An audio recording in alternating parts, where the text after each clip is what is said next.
فولك فول وبرنامج تضباطه وهذا حقت عقب كيس laga dhigto mowduuc cusub oo aag cusub oo mudan wax ka ogaansho taariikhdu waa halgan u dhaxeeya awoodda saxa iyo qaladka xaqa iyo xorriyadda iyo amarku taagleynta timaadada iyo tagtada waa xusuusta tagtada iyo joogtada oo laga dhigto ama saadaalisa timaadada waxa la yiraahdaa marka si qoto dheer u garato waxa jooga ayaa si qoto dheer u garan kartaa waxa iimaanaya mustaqbalka dhibaato lagu maxalliyo isla fakarkii dhaliyay ma laga yaabaa wax xalaanta sababta oo inay tahay hab isku nooc oo lagu noqonayo haday haa tahay maxaa sabab oo in la bedeli waayo ummad kasta run ayaa u horseeda inay xorowdo qofka Soomaaliga waxa uu ka gudbilayahay caqabadaha oo wax qirasho la'aanta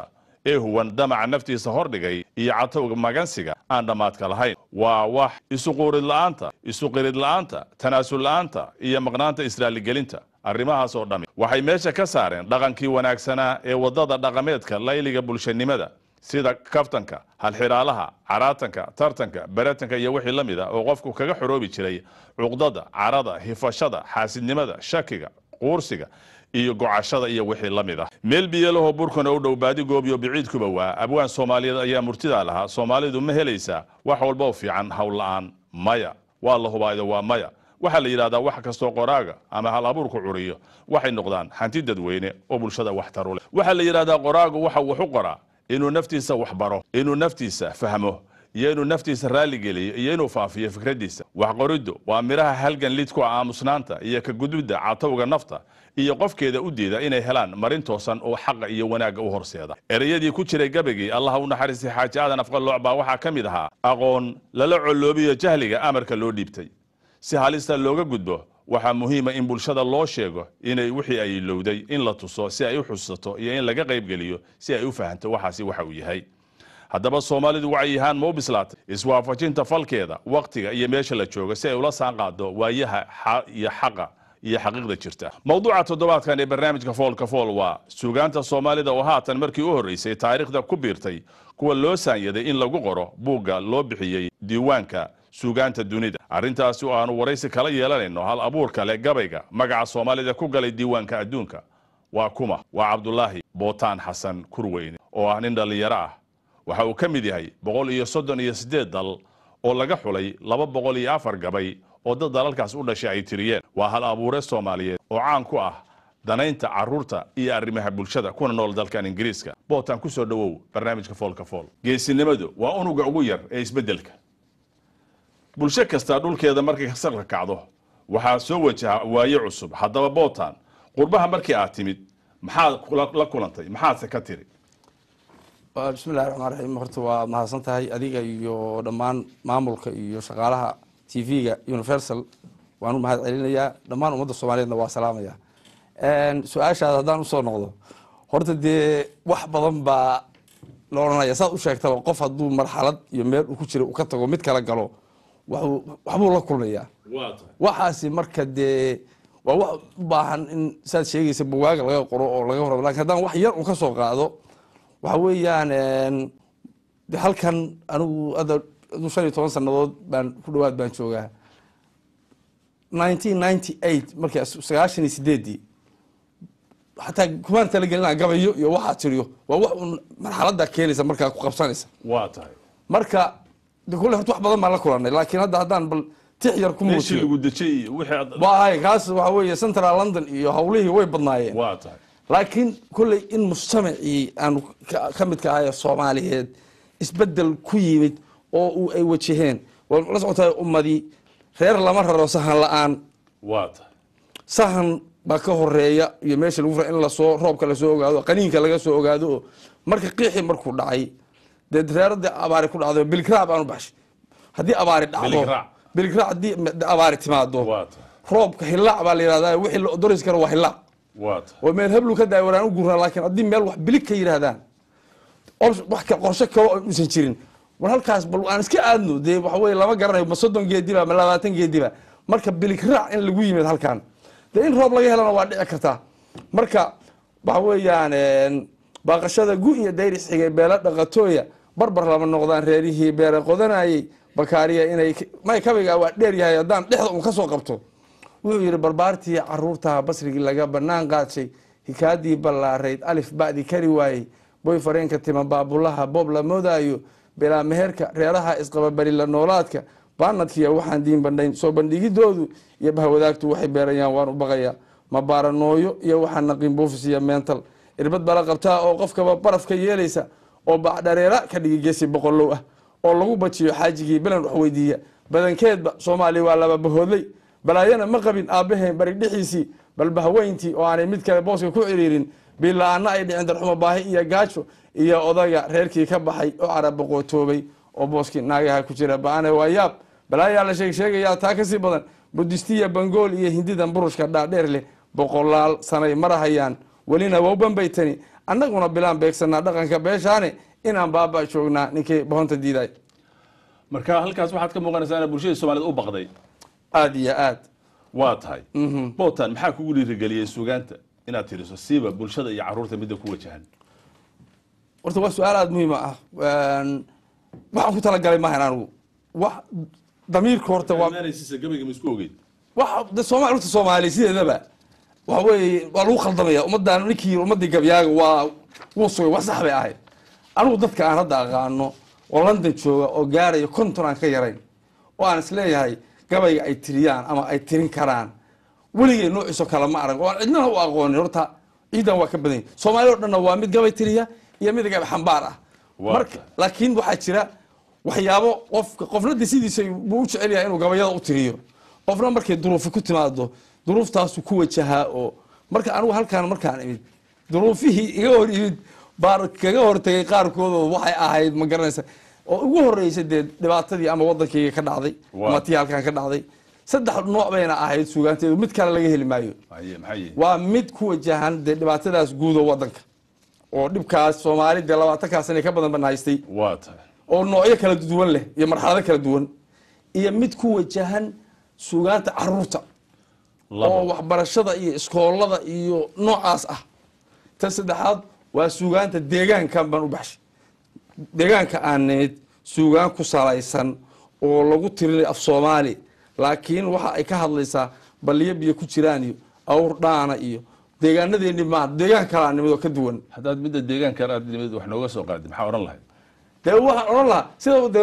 noloshu la socdaa gabaygu waagi hore waad ogtahay lag iyo bari baa la jeclaa dhaqankayga suugaantii hore hadaad fiiriso marka haddaad adoo London jooga ama wadamadan galbeedka jooga aad tiraahdo baruurta waa fiican tahay oo dadka aad ku dhiirigelisid deegaanku macna samayn maayo marka dadku waa hadduu laba ahaa haatan laban laame liitiya hadduu diric lahaa looma kala socona layliya hadduu culus lahaa laysu wada foori wuu yidhi lag iyo bari haddii waa la rabay haatan laga leexay laxo iyo wan weyn baan habeen laysu loogayni sixin lama lusho yaabiskaa liqid macaanaaday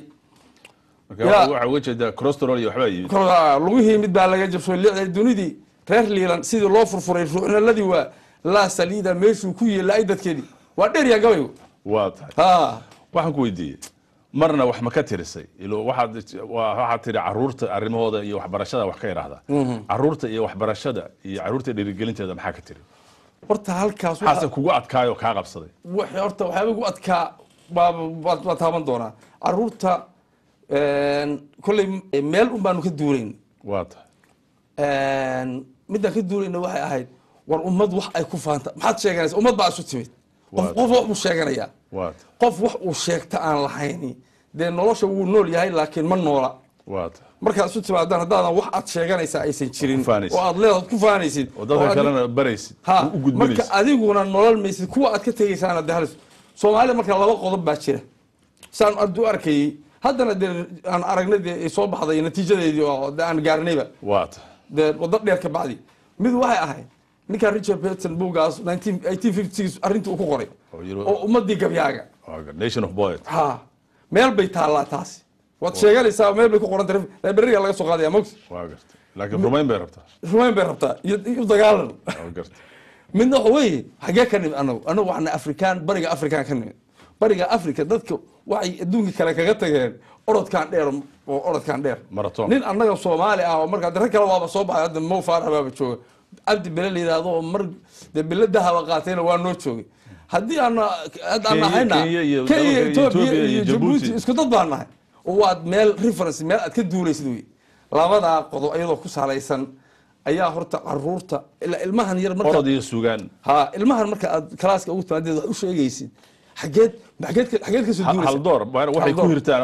wanaag wanaag muujisan horta halkaasay ka soo duulaysay markii daliir Olympicii baa London lagu qabanayaana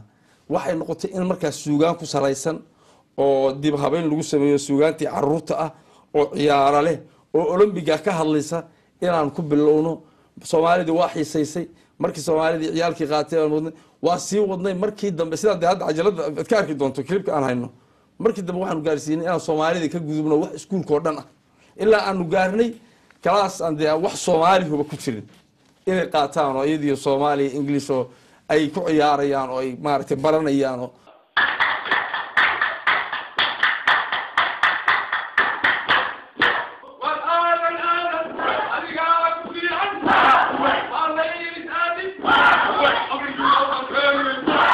taasoo noo sahashay in kuwa Soomaalidu ku dhiiradaan markay arkeen ciyaalkii ajnabiga ah kuwa Soomaalidu markii hore waxay gaareen af Soomaaliga ay ka cararaan midda inaan ajnabiga u gudubno keentay waxay ahayd iskuul baa aniga macallin ahaan laygu diray 6 bilood oo SOAS baa lacagta bixisay 70 wiil baa dhiganaysa oo Soomaali ah iskuulkaas 70 cunug nasiib buu u helay waayo 6 iskuul baa UK oo dhan loo ogolaaday hal iskuul baa London ka noqday Islington buu ku yaala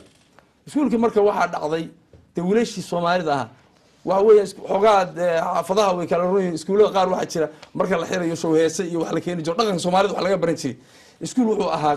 secondary level kuna sidiisaba waa meesha ugu adag ciyaalka xagga culture dhaqanka barnaamij dugsiga hoose aad u wanaagsan dhalinyaraduna waa fiican tahay youthka waayo waxay garanayaan waxay soo lumiyeen oo waa ku soo noqonayaan oo u soo istaagayaan oo way fahmayaan primaryguna waa xiisaynayaan waa yariirhiin laakiin levelka secondary ah waa level haddaan markii hore lagu soo barbaarin dabba ku jiro oo waxa weeyaan waxaan dhan wuxuu arkaya wax ceeb ah oo hal wiil baa galaaska soo xaday 70 cunug ha iskuulka waxay yiraahdeen marka arintan bal waxweyn baanu ka qabanaynaa baran la sugo arintii baa la galay marka option kaan ah inaanu iskuulka oo dhan aanu dhaqanka Soomaalida iyo af Soomaali wax ah aanu u sameeyno marka hadda ninkan roob la yiraahdo oo de arrimaha Soomaalida programkan qayb weyn ka soo qaatay baanu ka wada shaqeynay inaan ciyaartii wixii suugaantii tarjino inaanu habayno standard aanu sameeyno ay maxaad sameeysan marka nidaam mid aqoontii oo kale marka laga hadlayo gabar baa waxay oranaysaa wala Ahmed marka waa lagu ciyaaraya marahuwan Ahmedow iskuulka marahuwan ardaygi ku dadaala marahuwan iftiinka iyo nuurka marahuwan aqoonta jeclaada marahuwan waxa weeyaan imtixaanka sugaaya akhriya casharkiisa ee levelka baasa aabihi iyo hooyo ajiibo warkooda allana tala saarta ayaa aayihiisa adduunka dambe istirax ku dhameys ma sha Allah gabadhin waxay leedahay wuxuu leeyahay idilay asluubta ardayga ku dadaala orod iyo qaylo waxaan anfacaynin ilooba dhamaanba dantiisa uun eegta aabihi iyo hooyo ajiibo warkooda allana tala saarta ayaa aayihiisa adduunka dambeeya istirax ku dhameys marka dee waa lagu ciyaarayaa oo waa marka dee af kasta iyo dhaqan walba macnay u sameynaysa because ilmahani wuxuu ku dhiiri gelinayaa in aabihi hooyana lagu xirmo arintii xagee gaadhay marka ilmihii markii dambe maxaad ku guuleysateen inay ilmihii 2009 yaa creativity week waxa la yiraahdo oo dhaqamadii oo dhan la isku keenay oo macalkii Ingiriis ka mid yahay baan kaga qayb galay aniga 3 qof baa ila shaqeynayso ila socotay odagaas roob ka mid yahay waa gartay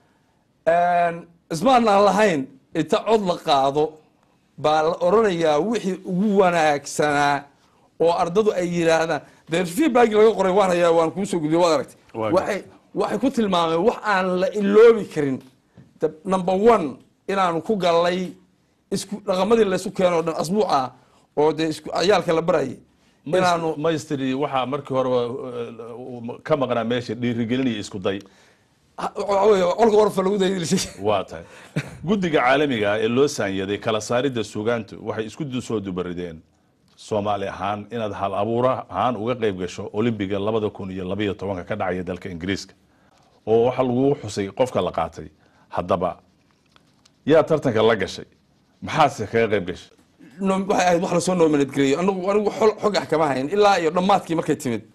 6,000 oo qof baa de horta waa munaasabada horta Soomaalida waxa rabaa in uga faa'iideysto aan u sheego waxaan uga hambaliyeeyo maaragtay in ay world record ka suugaantiyadii ay gashay oo 204 wadan baa la rabay inay ka qayb galaan buugaas 23 wadan cid ba lagama nominate gareynin kuwii kale oo 184 la soo nominate gareeyay 138 ayaa world record gashay dhowr iyo 40 suugaan yahanadoodii la soo gudiyay baan lagu darin buuggii horta inaan anagoo iskaba tabcaan iska Soomaali ahayn xaalkay alla ogaa inaan horta ka harin aanu horta halkaa galo kulligay farxad iyo sharaf noo tahay aniguna waxaan ka fakarayo ma ahayn ad world record gashid wixii wax un markaa mujtamacaas iyo looga shaqeeyay hadlay hada saxaafada ka hadashay wargeysa Guardian baa qoray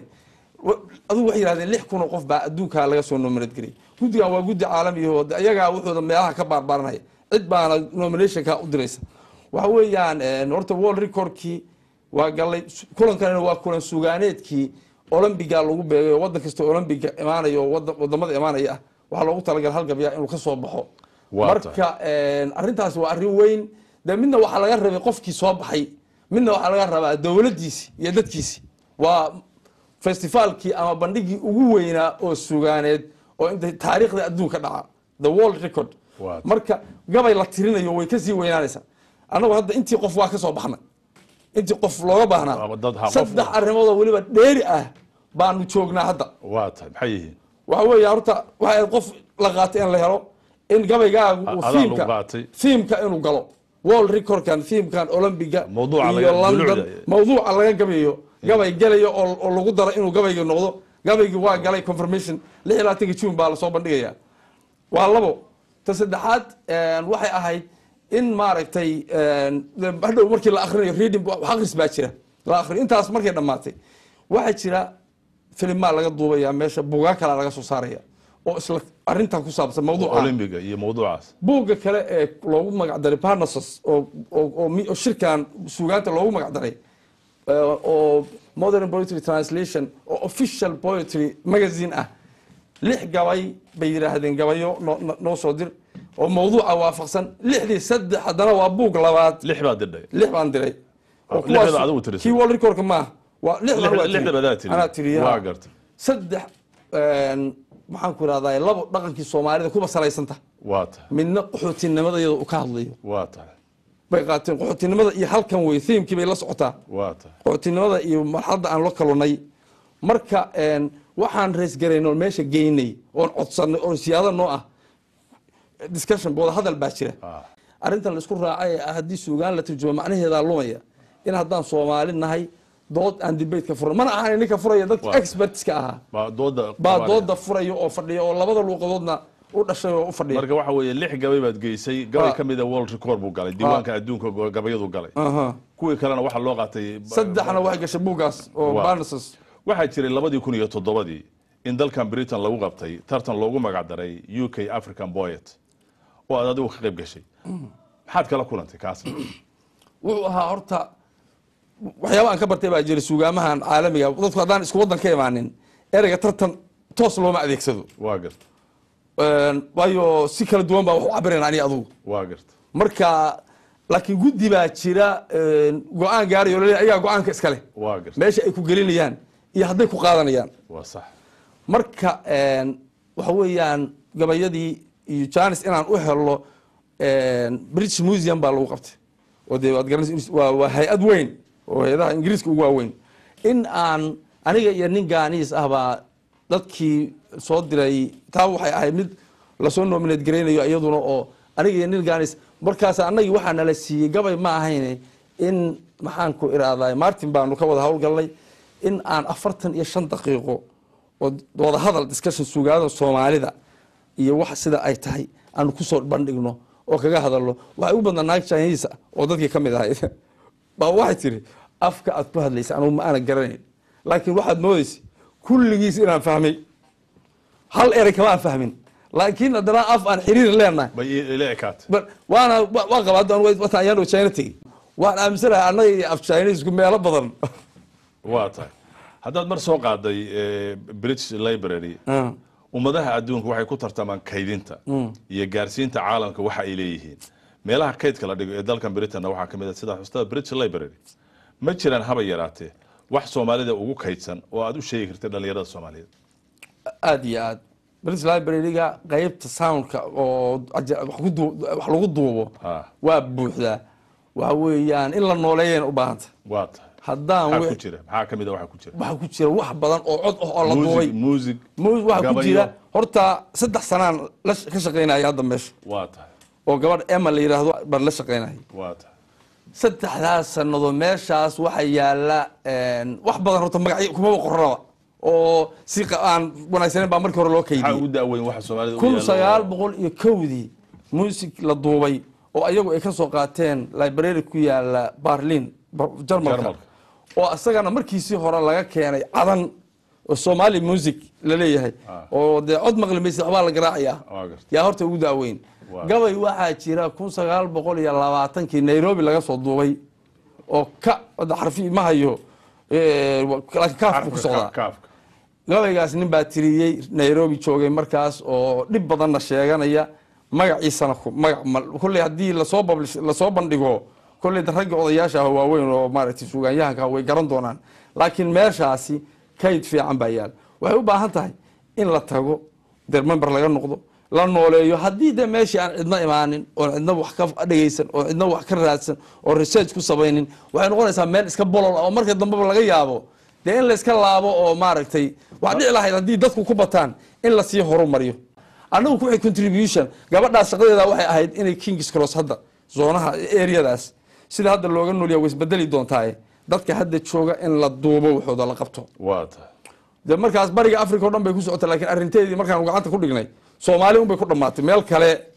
ma aysan aadin wixii marka de hooyooyina iyo waxaan iskuulada aan ka duubnay waxaas oo dhan iyo wixii anu ilaa 7 sheeke iyo waxaan caruurta isugu jira anu shakhsiyan contribution ahaan meesha waa u dhigay waa ugu shubay waa ku jirta dadkana Soomaalidana waxa ka codsanayaa inay qof waliba contributionkiisa iyo maaragtay ka warqabkiisa inuu ka geysto dadka dhalinyarada oo UK jooga maxaa iyaga ruuxooda soo inay galaan maaha library-ga waxa yaala hadii la dhigo aan cidina u tagin waa horta meesha waa research dhulka lagu sameeyo British Library way marka in dadka arrimaha Soomaaliya ku taxalluqo dhalinyarada halkan ku koraya iyo annaga waa weynba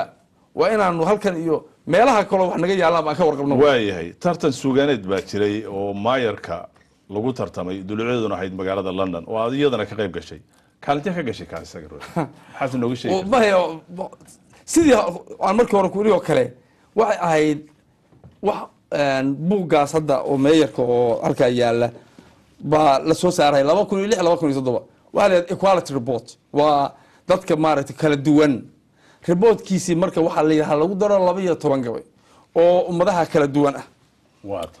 saddex Afrika saddex Asian saddex qaaradaha loo qaybsado loo qaybsado dad kala duwan waata waxa weeye marka saddexdii Afrikaanka ah wali waa un suugaanti deegaankan aan ka hadlaynayo suugaanti deegaankan ku salaysnayd baa la eegayaa saddexdii Afrikaanka laga soo qaadan lahaa waxay horta noo ahayd guulihii ugu horeeyay aan helno sababtu buuga meeyarka inaanu chance ka helno ku qoro suugaan Soomaaliyeed lagu daabaco Mayor of London oo dad garanayso oo madaxweynaha London ah chance waxay noo ahayd fursad weyn كيف بقى على قيب قش؟ لبي توقف بالو دابعي لبي توقف بالو دابعي وسدح أفريقيا تاي سدح إيشيان تاي يو دور هالكان UK ويلش كيو يو لاتين أمريكان يو إيشيان كده China إيشيا كده تاي واقر مركز روانتي waxay ahayd reportka marka la marayo gabaygaad ka tirisay gabay ma ku gashay gabayga wax ka cusub gabaygii dhowr jeer horena waa mariyay Central London oo xaaladda Central London oo laga hadlo bas iyo tareen buuxa oo boosna laga waayay ballan iyo shaqana aad lahayd buuxda iyo qaaran haddaad baal ciriiriyoon gashay biirta lagu qoolmo adigoo basta jooga oo bixisa doonaya isbuurbuurad goorta u dhacay yaraha baaleeyo barxagsiga kolkaad weydayaad bawda laacday please sorry yaad ku batiraa weer barokane butulina inaan cid ku oranaya u badataay dadku biisibu wada yahay badi markaad eegto buug bay ku wada fooradaan baybar soo baxay misna waa isbeeqaaqayaan sida basaaskii oo baasha hoose ishay balac ka siiyaan kolkaas laba baxdayda timaad yaad buuqul maqashaay bulaankii isku baxay yaa kolka boqol la Soomaaliya waxa weeye war hebelo ayago soo Soomaali ma ata Afrikaanku waa nala qabaay waa baxdaydu waa iska balaaranaysaa buugta waata iyo buuqa maasay bulaankii isku baxaya kolka boqol la markii hore bacba iga fuqdo waan u bogaya markii si bashaan baan dhahayaa bas ka dhahay bi in iyo xumaan kama ahay waa baxaalige afkii aan bayaan loo fahmayn looma sii bogay bartiisu yaqaan ruux noqda shay ma biisaday badow waxaad ka tahay daawadeed barasho weeyaan waa dheer yaa marka intaasanu waayay waxa jira 2010kii in buug la bixiyay buuga guduudan gabayaaga ka qayb gal aad kamid ahayd bal waxaad nooga warantaa arintaasi sidee ku timi sidee kugu suurta gashay maxaa kaga qayb gashay buugaasi waxa weeyaan dadka Afrikaanka iyo Asiyaanka ah asalkoodu yahay oo Britishka ah ba guduudkaas wax ku saabsan 4 sanadood baa la aruurinayay anigu dib dambe guduudan baa laga hadlay guduud kaliya baa laga gabiyaa waxa weeye qof walibana sidoo asagu u arko ama wuxuu u yaqaano ka gabiyay hadda ka hor mar baan baahinay sheekadiisa laakiin wax yar oo faahfaahin hadaan ku daro waxa weeyaan 83 qof baa la qaatay maaha dadkii soo diray gabayada dadkii soo diray dhowr 300 wax bay gaareen way 4 sanadood wax la aruurinay way 82 baa la qaatay 82 buuga lagu birintiga lagu daabacay gabayadoodii 5 nin oo waxa ku jira award winners oo waaweyn oo magacyo lahaa de anigu ayaamihii ugu dambeeyay baan diray inuu xataa galayo buuga de wax aan hubay ma ahayn buugii buu galay buugii markaan de dib u eegay oo qiimeyn lagu sameeyay editorial decision baa leeyahay gudiga oo tiftirka baa go'aanka iskala say u kala hormarinayaan meeshii gelinayaan gabaygaaga 6 qaybood bay ka dhigaan marka qaybtii koowaad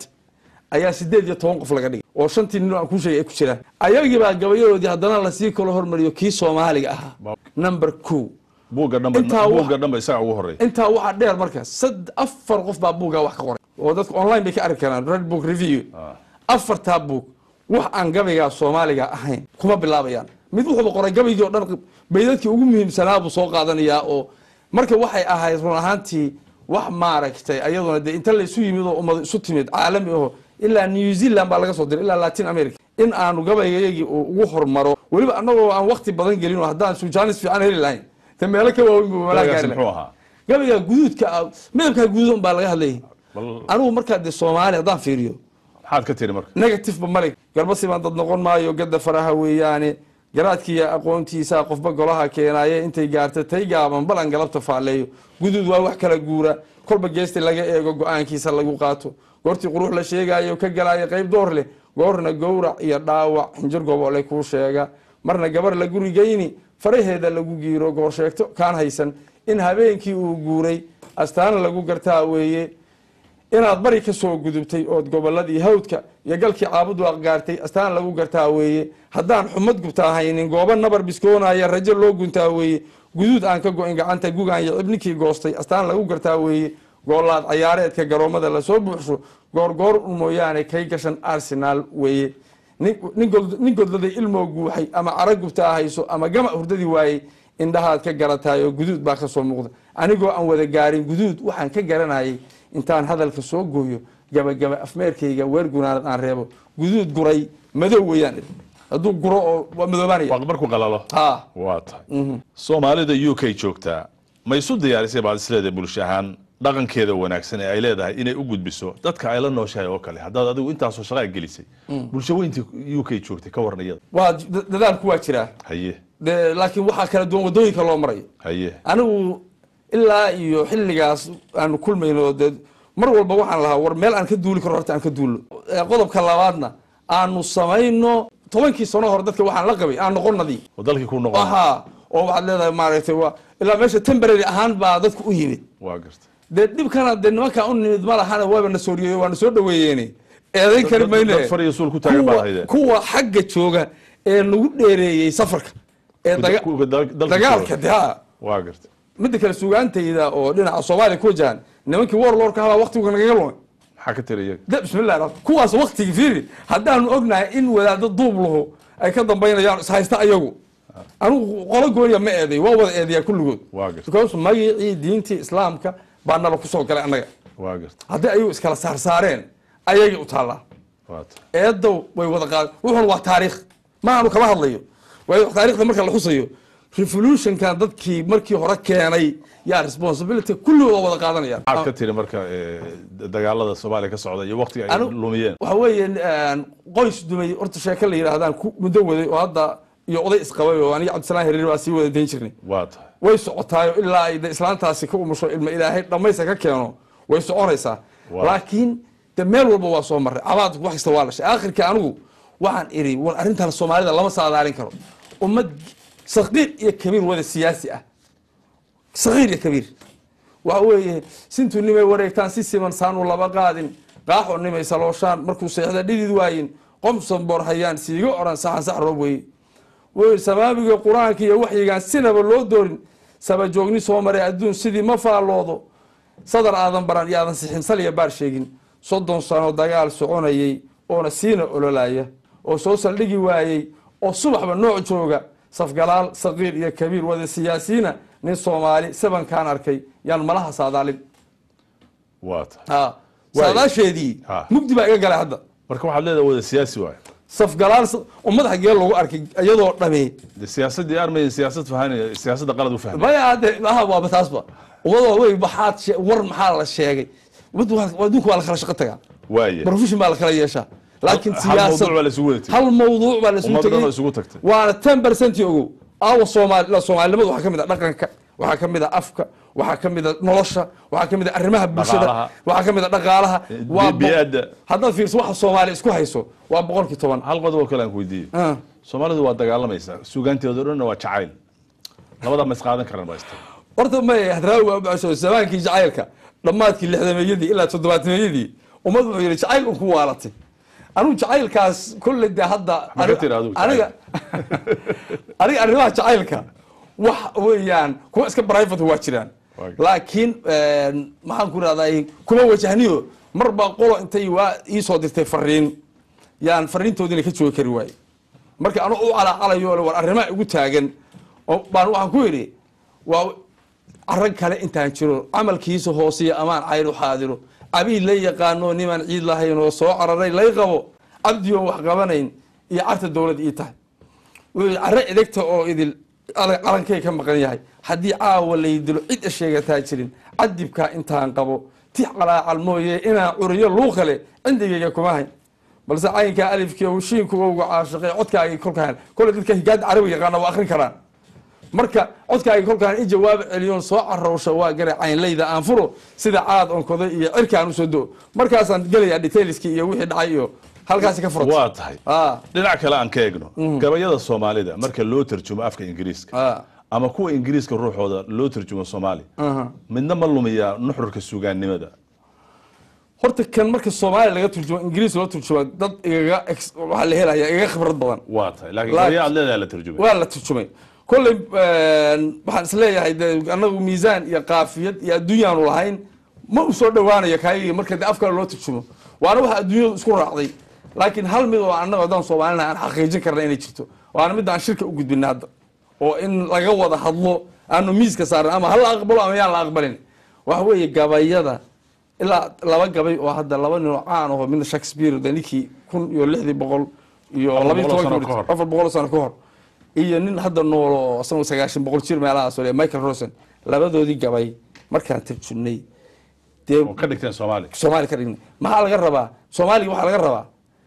miisaan waxa laga rabaa macne waxa laga rabaa qaafiyad saddexda hadduu keenay oo miisaankii leeyahay qaafiyadiina leeyahay xarafku ku soconay macnihiina uu keenayo iskuna xiran yahay de maxaa ka lumay inuu macna u kordhama ninka wali Michael Rosen uu qirayo bayd gabigiisa kamid ahaan bedelne oo waxaan taasu kaga ficnaa oo marka waan asaga ogolaasho laga helaa wuxuu yiri waan ku raacay asaga kaygiina kan baa kaga fiican waxaan ku Shakespeare gabigiisa tarjumay muxuu ahaa isagoo Soomaaliya ma noo tirin kartaa asaga Soomaaliya hadda akhrinayaa bal gabigaas in la soo tarjumo dadka Soomaalida waa arkaan wuxuu goortaan xisaabiyo magaciisa muxuu ahaa gabiga waa sonnet waxa la yiraahdo asagu tiriyo marka waa sonnetka 12aad hadda sonnet 12 ku qortid Google-ka wuxuu soo baxay sababtu xiisu waa free asaga copyright ma leh marka hadii qofkii raba inuu arko soo English halkaas uu macala soo cod ku jira marka uu goor marka gabar buu araranay oo wuxuu leeyahay waa la dhimanayaa waa la soconayaa aan isguursano ilmaha la dhalo way ujeedadiisu marka arar buu leeyahay sida gabayasha Soomaalida way goortaan xisaabiyo waqtiga yan garan waxaan joogo iyo waxaan dharaar waxaan arko wahab habeeyunawday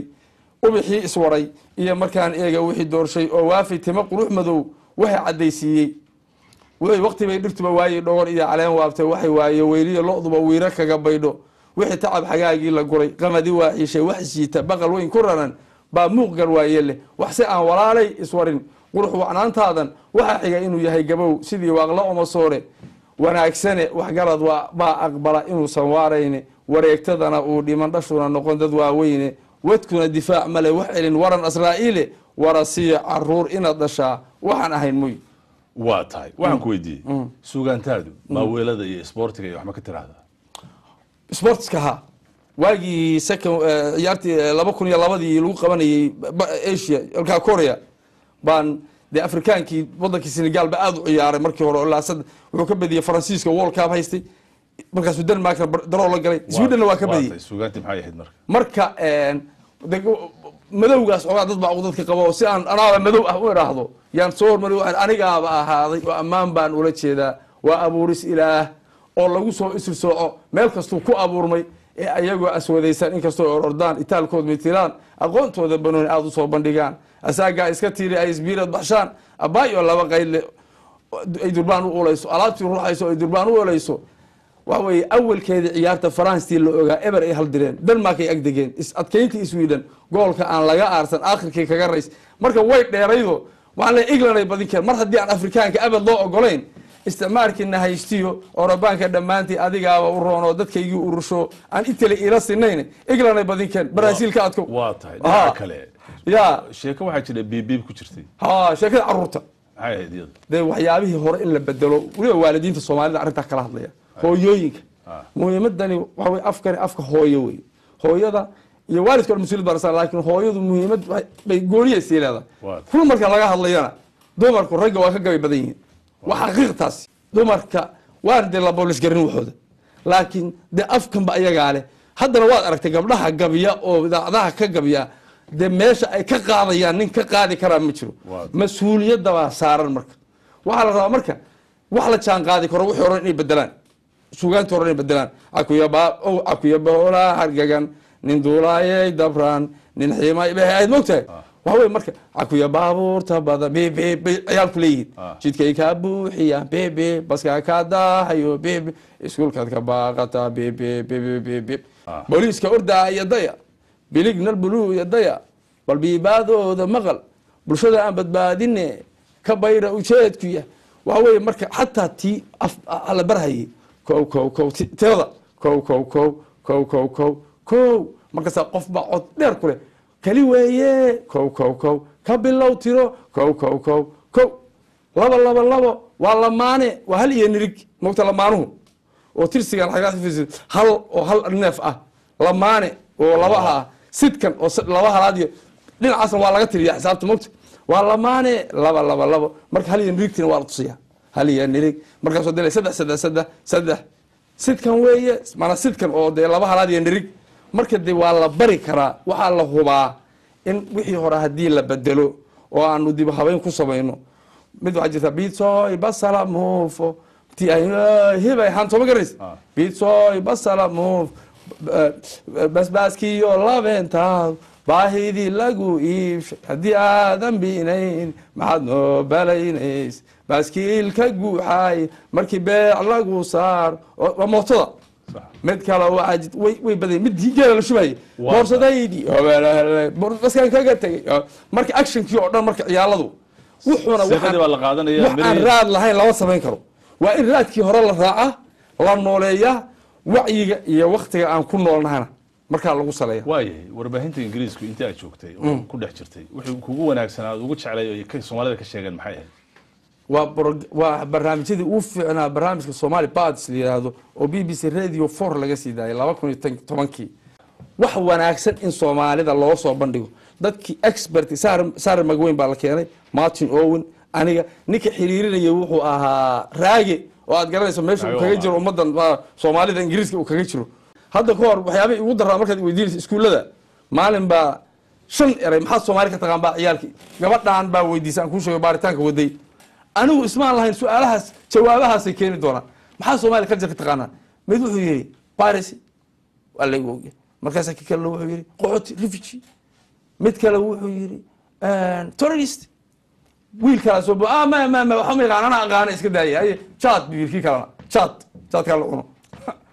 walba ay markaas ka sheekayn oo nin orodyahan ay jiray waa kana YouTube ku jira Soomaalidu waa nation of voice buugtaan bay ma aragtay leeyihiin waxaan bay leeyihiin macnaha cunuga moralkiisa iyo cabirkiisa barnaamijkan taas dhinac kale u rugay dadka expertiga oo Ingiriiska oo meesha wax isku raaceen waayo ayagaa dadkooda la hadli kara mogta waxay yidhahdeen cirkay dhulka intaan isu jirno baan annaga Soomaalidu meelaha qaar isaga jira yaa horeeya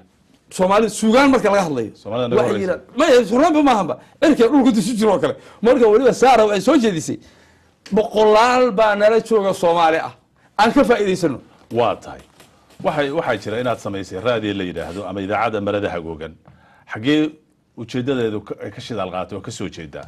maxay kaga duwan tahay warbaahinta Soomaalida oo kale jirta idaacadan horta waxa weeyaan mid halkaana mid hore ku xiranta maxay ahayd mid hore Soomaalida ayaa hore baaritaan baa gabar BBC ku sameeysay way Soomaalida ay gabadha maxay gabiya u yihiin markaas ay oral baan nahay oo waxay tiri anu asalkayga waxaan ka wadaan aydo laakiin Zambia ka timid waxay tiri Zambia waa oral Afrika iyo Asia badankoodu dadku waa oral ma gabiyaan waxaan rabaa jawaab ka waafisan jawaabtan Soomaalidu dad saxaafadeed bay ahayd haddaad wixii dib u raacdo waxay xiriir la leedahay idaacada war dheer la yiraahdo magaaladan war dheer waa war iyo dheer war meel dheer waa war iyo dheer haddaad fiirso bogcad ahaan waxay ku taalaa dhulka Soomaali waxa bay ku taal meel dhexe dhulka inta gumaysiga waxa laga qaybin inay war dheer ahayd maxaa suugaan ma jira waxa wadada loo maraa wadiyaala war dheer waxyaabo badan in fadansiya la hayaa taas waa idaacada weyn regional radio baa jira idaacada gobol akaara kamida akaar war jiraa akaaru iman waxa la huba meel war laga heli jiray qof waliba wuxuu qabo qardhow la iman baa leeyahay waata qardhow waxa weey dhulka bariga oo waagi hore magac kale lahaan jiray waxay u tahay center ayadoo markaad fiirisid waxa ka horeeya idaacadaas gobolka idaacada geedka oo adigu waa soo gaartay anna soo gaaray oo FM ka ah oo geedka inta la fariisto war maxaa la sheegay warka la imaanayo oo qof waliba inuu war keeno oo habka loo tabiyo waa taqaana waxa weeyaan nin baa oranaya ana war sheegay tartiib u hadlaya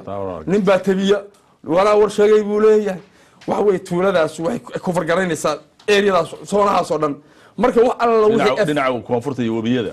waalid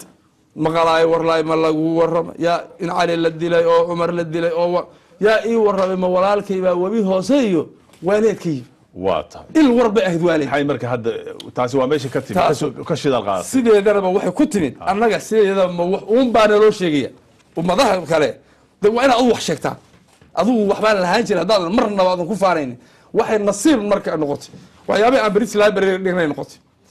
waxa weeye gabadhaas Emma baa report weyn ka qortay ilaa iyo dhowr iyo 10 beesh ee foor bay ka diyaarisay sanadkii dhawaa waxay ka hadlaysaa idaacadan war dheer Soomaalidu sidoo warka isu gaarsiiso iyo halkaan markii la joogay waxa weeye waxyaabo ugu badnaan u isticmaalay waxa ahayd horta adiga haday ka hadlay dadku wax xiisa leh ma sameyn kartaa way dadkii seebaa war lagu gaarsiinaya meel marka munaasabada jira bishii 2-3 mar dhacaya seebaad uga faa'iideysan kartaa 20 daqiiqo 15 daqiiqo lagu siiyay